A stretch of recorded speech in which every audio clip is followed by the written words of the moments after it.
Would I be the a-hole for accepting an heirloom instead of giving it to my adopted cousin?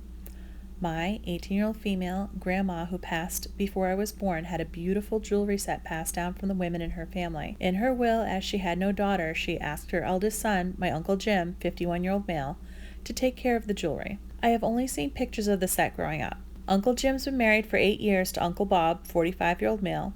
He adopted Uncle Bob's daughter, Laura, 19-year-old female, a few years after. Laura and I got along okay as the only girls in our generation, though we have our own interests. Uncle Jim was recently diagnosed with cancer and he started putting together his will. A week before, my family heard that Uncle Jim had a fight with Uncle Bob and went to stay with his friend, and last we knew he took a spontaneous vacation overseas. A few days later, Laura and Uncle Bob asked to meet me. Apparently the reason they fought was because Uncle Jim decided to leave the jewelry set to me in his will. He argued with Uncle Bob that my grandma would have wanted me, her biological grandchild, to have the jewelry. Uncle Bob and Laura argued since he adopted Laura. Laura is now the oldest girl in this generation and deserves the jewelry set. Uncle Jim stood his grounds, they fought, and he left. They asked me to convince Uncle Jim to give Laura the jewelry set, saying it would be the right thing to do. I, however, felt that if Uncle Jim believed the jewelry should belong to me, who am I to question his decision? I told Laura and Uncle Bob that I would do as Uncle Jim wanted me to. They called me a greedy a-hole.